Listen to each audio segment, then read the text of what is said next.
আলহামদুলিল্লাহ। আল্লাহ সুবহানাহু তাআলা মানুষকে ঈমানকে মজবুত করার জন্য বিভিন্ন ধরনের মানুষের উদাহরণ দিয়েছেন।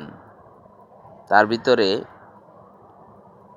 মূসা নবীকে পরীক্ষার জন্য যে আল্লাহ সুবহানাহু তাআলা পরীক্ষার জন্য যখন ফিরআউনের এখান থেকে চলে যান, তখন সে ইকরামুল মুসলিমিন দুটো মেয়েকে এরকমের উপকার করার জন্য পানি খাওয়াতে পানি নিয়ে আসেন।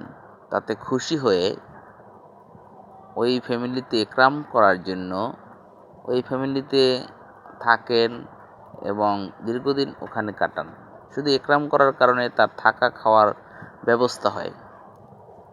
মূসা নবী যখন পাথরের উপর আঘাত করেন, তো পাথরের ভিতর থেকে এরকমের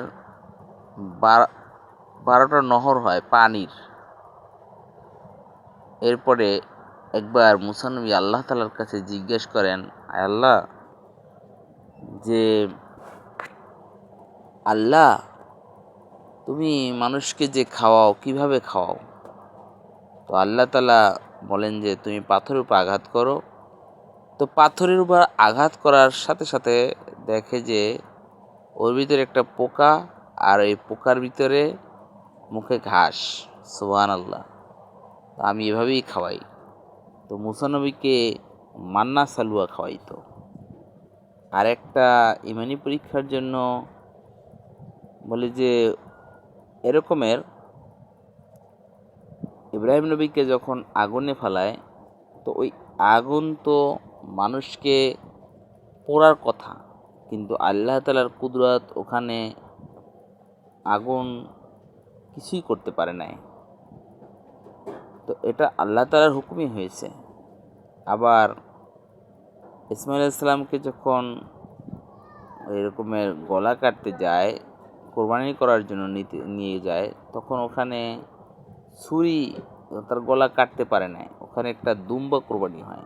এটা আল্লাহ তাআলার একটা কুদরত জাহির করে। আবার ইসমাঈল আলাইহিস সালামকে যখন ইসমাঈল আলাইহিস সালাম এবং হাজেরাকে পাহাড়ে মরুভূমিতে রেখে আসে, তখন ওখান থেকে আবে জমজম কূপের পানি আসে।